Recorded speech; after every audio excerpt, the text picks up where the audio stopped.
இந்த பதிவில் நம்ம என்ன தெரிஞ்சுக்க போகிறோம்னா, பௌர்ணமி தினத்தன்று நீங்கள் ஒவ்வொரு முறையும் இனிமேல் மறக்காமல் வாங்க வேண்டிய பொருட்களை பற்றி பூஜை அறைக்கு ஒரு சில பொருட்களை நம்ம வந்து நல்ல நேரம் பார்த்து வாங்குறதுன்றது ரொம்ப வழக்கம். அதுவும் நம்ம வீட்டில் வந்து உப்பு வாங்கினாலும் சரி, சர்க்கரை, மஞ்சள், இந்த மாதிரி மங்களகரமான பொருட்கள்லாம் வாங்குறோம்னா 4 கிழமை இருந்தாலுமே பௌர்ணமி அன்று நீங்கள் வாங்குறது அப்படின்றது ரொம்ப ரொம்ப விசேஷம்.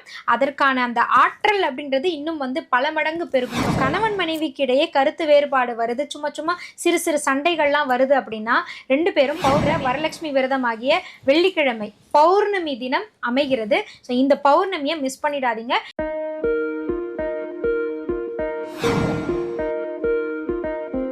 இந்த பதிவை பார்த்துட்டு மறக்காம லைக் அண்ட் ஷேர் பண்ணி சப்ஸ்கிரைப் பண்ணுங்க. ஆர்த்தி விலாக் நேயர்கள் அனைவருக்கும் அன்பார்ந்த வணக்கம்.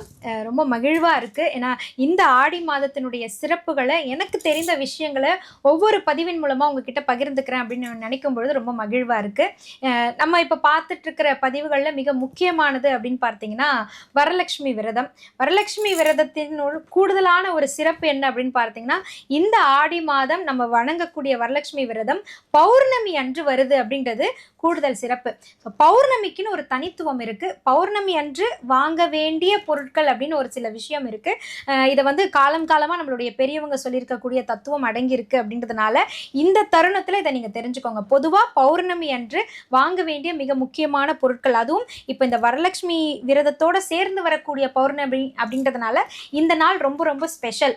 ஆகஸ்ட் 8ஆம் தேதி தான் நம்ம வரலட்சுமி விரதம் வணங்குறோம். அன்றைக்கு தான் பௌர்ணமியும் வருது. பௌர்ணமி என்றால் முழு நிலவு அப்படின்றது நமக்கு தெரியும். எல்லாமே முழுமை அடைந்த ஒரு விஷயம் அப்படின்னு நம்ம சொல்லுவோம். அதுதான் வந்து பௌர்ணமி. ஸோ பௌர்ணமியை பற்றியும், அபிராமி பட்டரை பற்றியும், அபிராமி அந்தாதியை பற்றியும் நிறைய அபிராமியினுடைய அந்த தகவல்கள், வரலாறு, அபிராமி பட்டரனுடைய அந்த வரலாறு, பௌர்ணமிக்கான அந்த தாத்பரியம், இது எல்லாத்தையுமே நம்ம ஏற்கனவே ஒரு பதிவின் மூலமாக சொல்லியிருக்கோம். இந்த பதிவில் நம்ம என்ன தெரிஞ்சுக்க போகிறோம்னா, பௌர்ணமி தினத்தன்று நீங்கள் ஒவ்வொரு முறையும் இனிமேல் மறக்காமல் வாங்க வேண்டிய பொருட்களை பற்றி தெரிஞ்சுக்க போகிறோம். பூஜை அறைக்கு ஒரு சில பொருட்களை நம்ம வந்து நல்ல நேரம் பார்த்து வாங்குறதுன்றது ரொம்ப வழக்கம். அதுவும் நம்ம வீட்டில் வந்து உப்பு வாங்கினாலும் சரி, சர்க்கரை, மஞ்சள், இந்த மாதிரி மங்களகரமான பொருட்கள்லாம் வாங்குறோம்னா 4 கிழமை பார்ப்போம். நல்ல நேரமாக இருக்கான்னு பார்ப்போம். ராகு காலம், யமகண்டம், குளிகை, இது மாதிரி நேரங்கள்லாம் இருக்கா, இதெல்லாம் இல்லாத நல்ல நேரம் இருக்கான்னு பார்த்து நம்ம வாங்குவோம் இல்லையா? அப்படி பூஜை அறைக்கு தேவையான வாசனை பொருட்கள் அனைத்தையுமே வாங்குவதற்கான மிக உகந்த நாள் அப்படின்னு பார்த்தீங்கன்னா பௌர்ணமி.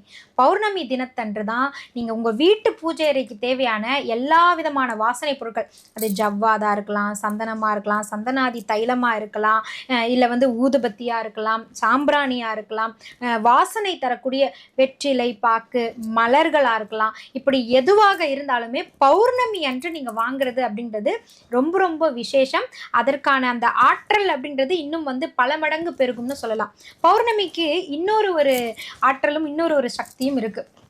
கணவன் மனைவி ஒரு வீட்டில் இருக்காங்க, அவங்களுக்குள்ள அடிக்கடி சின்ன சின்ன பிரச்சனைகள் வந்துக்கிட்டே இருக்குது. அது அவங்களே வந்து உணர்றாங்க. நம்ம சும்மா சும்மா சண்டை போட்டுக்கிட்டே இருக்கோம், நம்மளுக்குள்ள ஒரு ஒற்றுமையே இல்லாமல் இருக்கே, நம்ம என்ன பண்ணலாம்? இது வந்து ஈஸியான விஷயம் தான், ஆனால் நம்மளுக்குள்ள வந்து இது நடந்துக்கிட்டே இருக்குது, இது யார் நமக்கு சால்வ் பண்ணுவான்னா கண்டிப்பாக உங்களுக்கு நீங்களே சால்வ் பண்ணிக்கலாம்.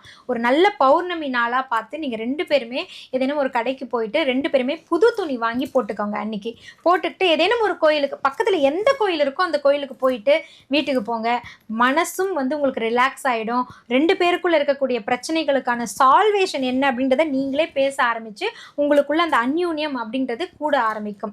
ஸோ கணவன் மனைவிக்கு இடையே கருத்து வேறுபாடு வருது, சும்மா சும்மா சிறு சிறு சண்டைகள்லாம் வருது அப்படின்னா 2 பேரும் பௌர்ணமி அன்னைக்கு போயிட்டு ஆளுக்கு சும்மா சீப்பாக, இப்போ எவ்வளவோ ரொம்ப கம்மி பட்ஜெட்டில் கூட நமக்கு வந்து ட்ரெஸ்ஸஸ்லாம் கிடைக்குது.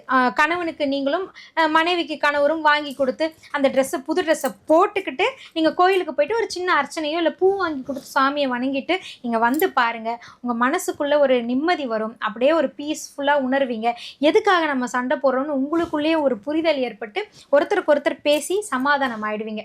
அந்த ஆற்றல் பௌர்ணமிக்கு உண்டு. அதனால் கண்டிப்பாக அதையுமே நீங்கள் வந்து ஃபாலோ பண்ணி பாருங்கள். இது ஒரு கூடுதல் டிப் நான் உங்களுக்கு கொடுத்துருக்கேன். அதே மாதிரி பௌர்ணமி தினத்தன்று காலையில் கல்லுப்பு வாங்குறது அப்படின்றது ரொம்ப ரொம்ப விசேஷம். அந்த வீட்டில் வந்து என்றைக்குமே வந்து உணவுக்கு பற்றாக்குறையே இல்லாமல் நிறைவாக இருப்பதற்கு செய்வதற்கான ஒரு நாளாக அந்த பௌர்ணமி இருக்குது. எல்லாமே நிறைஞ்சு இருக்கும் அப்படின்றதுக்காக தான் கல்லுப்புமே அன்றைக்கு தான் வாங்கணும் அப்படின்னு நம்ம வந்து சொல்கிறோம். ஸோ இப்படி பௌர்ணமி வருது நமக்காக, அதுவும் இது வரலட்சுமி விரதத்தோடு சேர்ந்த பௌர்ணமியாக வருது அப்படின்றதுனால வாசனை பொருட்கள் எல்லாமே பௌர்ணமி அன்று பார்த்து நீங்கள் வாங்கி பூஜை அறையில் கொண்டு வந்து அதை வச்சுருங்க. வச்சுட்டு பூஜை அறையில் அதை வந்து பயன்படுத்த ஆரம்பிச்சிங்க அப்படின்னா மிக சரியாக இருக்கும். அன்றைக்கு எப்படி நிறைஞ்ச ஒரு நாளில் நீங்கள் வாங்கியிருக்கீங்களோ அதே மாதிரி நீங்கள் எது செஞ்சீங்கனாலுமே அது மன நிறைவாக அமையும். எந்த பூஜை செஞ்சாலுமே அது மன நிறைவாக அமையும். இன்னொன்று என்னென்னா, பௌர்ணமி அன்னைக்கு கண்டிப்பாக ஆலயத்துக்கு செல்லணும். அதுவும் இது வரலட்சுமி விரதமாக இருக்கிறதுனால எனக்கு வீட்டில் நிறைய வேலை இருக்குங்க, நான் எப்படிங்க கோயிலுக்கு போவேன் அப்படின்னு சொல்லக்கூடியவங்க கண்டிப்பாக பக்கத்தில் ஒரு சின்ன கோயில் அம்பாள் கோயில் இருக்குது அப்படின்னா ஒரு 8 நீங்கள் போயிட்டு வர்றது அப்படின்றது ரொம்ப விசேஷம். இந்த பௌர்ணமி அன்றைக்கு இந்த வாசனை பொருட்களில் கோயில்களில் அபிஷேகத்துக்கு நீங்கள் வாங்கி கூட கொடுக்கலாம். வாசனை மலர்களாக இருக்கட்டும், வாசனை பொருட்களாக இருக்கட்டும், ஏன் ஒரு மஞ்சள் குங்குமம் பேக்கெட்டாக இருந்தால் கூட நீங்கள் வாங்கி கொடுக்கறது ரொம்ப ரொம்ப விசேஷம். வீட்டில் நிறைய வேலை இருக்குது, நான் எப்படி கோயிலுக்கு போக முடியும் அப்படின்னு சொல்கிறவங்க ஜஸ்ட் ஒரு 8 உங்கள் பக்கத்தில் இருக்கக்கூடிய ஒரு அம்மன் கோயிலுக்கு நீங்கள் போயிட்டு வாசனை பொருட்கள் ஏதேனும் அபிஷேகத்துக்கு வாங்கி கொடுத்துட்டு ஒரே ஒரு குங்கும பேக்கெட் மட்டும் நீங்கள் வாங்கி கொடுத்துட்டு வந்துடுங்க. அந்த பௌர்ணமி தினத்தன்று அந்த குங்குமத்தை நிறைய சுமங்கலி பெண்கள் கோயிலிருந்து எடுத்து நெத்தியில் இட்டுக்கிறாங்க அப்படின்னா அது உங்களுக்கு அவ்வளோ ஒரு மகிமையை வந்து கொடுக்கும். அதே மாதிரி நீங்கள் வீட்டில் வரலட்சுமி நோன்பு கடைபிடிக்கக்கூடிய இந்த தருணத்தில் நீங்கள் வாங்கி கொடுத்த வாசனை திரவியங்கள் கலந்த பொருட்களில் அங்கே அம்பாளுக்கு அபிஷேகம் நடக்குது அப்படின்னா அதுவுமே வந்து ஒரு முழு நிறைவான பலன்களை உங்களுக்கு அள்ளி கொடுக்கும். ஸோ இவ்வளவு விஷயத்தையும் இவ்வளவு மகிமையும் கொடுக்கக்கூடிய ஒரு நாளாக தான் இப்போ வருகின்ற வரலட்சுமி விரதம் ஆகிய வெள்ளிக்கிழமை பௌர்ணமி தினம் அமைகிறது. ஸோ இந்த பௌர்ணமியை மிஸ் பண்ணிடாதீங்க. இனிமேல் ஒவ்வொரு பௌர்ணமிக்கும் நினைவு வச்சுக்கோங்க, உங்கள் வீட்டு பூஜை அறைக்கு தேவையான அனைத்து விதமான வாசனை பொருட்களையுமே பௌர்ணமி தினத்தன்று வாங்கி வைங்க. கல்லுப்பு அண்ட் தென் கோயிலுக்கு பொருட்கள் வாங்கி கொடுக்கக்கூடியது, அபிஷேகத்துக்கு வாங்கி கொடுக்கக்கூடியதும் பௌர்ணமி தினத்தன்று செய்கிறது அப்படின்றது சிறப்பாக அமையும். இந்த வரலட்சுமி விரதத்தை டபுள் தமாக்காவாக உங்களுக்கு 2 விதமான பலன் தரக்கூடிய பௌர்ணமி நாளாகவும் அமைந்திருக்கு. அப்படின்றதுனால தான் இந்த தகவலை நான் இப்போ உங்ககிட்ட பகிர்ந்திருக்கேன். கண்டிப்பாக இதை முயற்சி செஞ்சு பாருங்கள். வரக்கூடிய அந்த மகாலட்சுமி உங்கள் இல்லத்தை அருள்பாலித்து மகிழ்வோடு உங்கள் இல்லத்தில் தங்கட்டும் மன நிறைந்த வாழ்த்துக்களை தெரிவிக்கிறேன். இந்த பதிவு உங்களுக்கு பயனுள்ள பதிவாக இருக்குது அப்படின்னா உங்களுடைய அன்பை லைக் அண்ட் ஷேர் மூலமாக தெரியப்படுத்துங்க. மறக்காமல் சப்ஸ்கிரைப் பண்ணுங்கள். நன்றி.